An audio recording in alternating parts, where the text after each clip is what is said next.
Bienvenue dans Chronorama, l'émission qui vous transporte à travers les âges. Aujourd'hui, en ce 23 septembre, nous remontons 2087 ans en arrière à la date du 23 septembre 63 avant Jésus-Christ, jour de naissance de celui qui allait devenir Auguste, le premier empereur de Rome. Quand on parle d'Auguste, on pense à un règne marqué par la paix, la prospérité, une Rome éclatante de marbre. Mais la vérité de l'histoire d'Auguste est bien plus complexe. Elle est celle d'un homme qui, par son habileté politique, sa ruse et parfois sa brutalité, a transformé une république troublée en une machine administrative et militaire.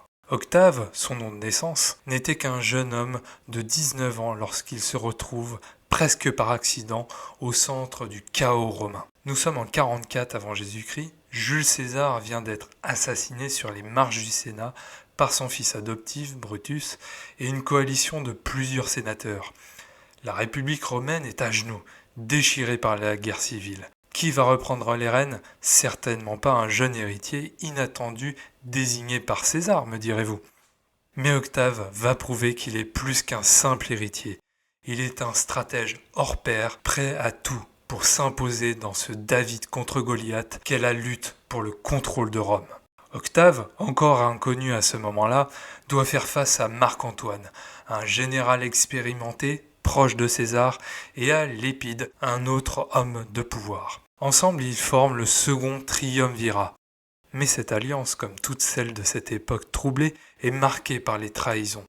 Pour asseoir leur pouvoir, les trois hommes orchestrent des proscriptions, une vague d'exécutions politiques sans précédent qui va coûter la vie à des milliers de citoyens romains, dont le célèbre Cicéron.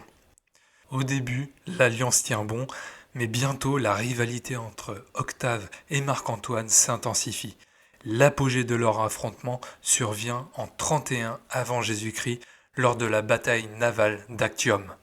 Octave, contre toute attente, défait Marc-Antoine et Cléopâtre, mettant fin à l'un des derniers bastions de résistance. Octave devient Auguste, le Vénérable, et le seul maître de Rome.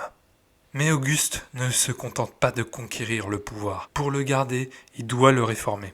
Alors il réorganise tout, l'administration, l'économie et surtout l'armée.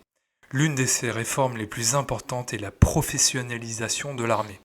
Les légionnaires, autrefois levés ponctuellement pour chaque guerre, deviennent des soldats de carrière. Ils bénéficient d'une solde régulière et surtout d'une retraite. C'est également lui qui crée la fameuse garde prétorienne, un corps d'élite chargé de sa protection personnelle, rendant la sécurité de l'empereur une affaire d'État.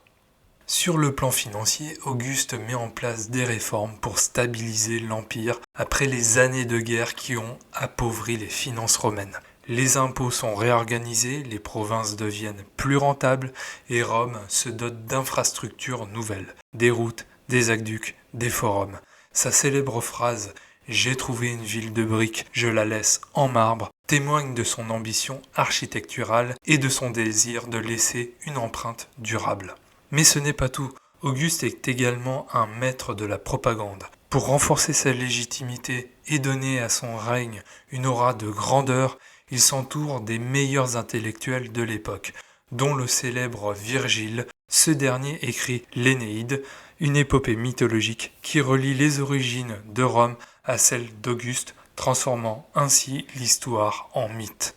Il instaure également la Pax Romana, une période de paix qui s'étendra sur plus de 200 ans. Malgré ses succès militaires, une des plus grandes défaites de l'histoire de Rome a lieu sous son règne, lors de la bataille de Teutobourg, en l'an 9 après Jésus-Christ. 3 légions romaines sont anéanties par des tribus germaniques. Cette défaite retentissante stoppe l'expansion de l'Empire au-delà du Rhin et plonge Auguste dans le désarroi. On raconte qu'il aurait crié « Varus, rends-moi mes légions !» Malgré ce revers, son pouvoir demeure intact. Cependant, Auguste, bien que souvent glorifié, n'était pas exempt de critiques. Derrière son apparente modestie et sa volonté de restaurer les valeurs républicaines, il était un autocrate qui contrôlait Rome d'une main de fer. Son régime était profondément autoritaire et les libertés civiles étaient souvent restreintes. Les proscriptions, les purges politiques et le contrôle minutieux de la vie publique ont laissé des traces dans l'histoire et certains historiens voient en lui un précurseur des régimes autoritaires. Son influence ne s'est d'ailleurs pas arrêtée à Rome.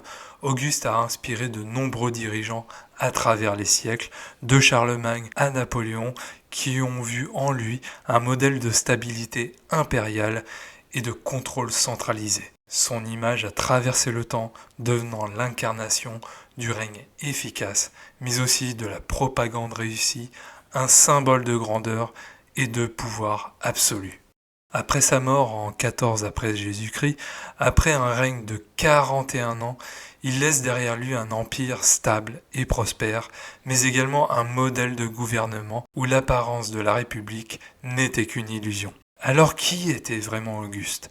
Un bâtisseur de paix, un stratège génial ou un despote déguisé? Peut-être un peu de tout cela à la fois.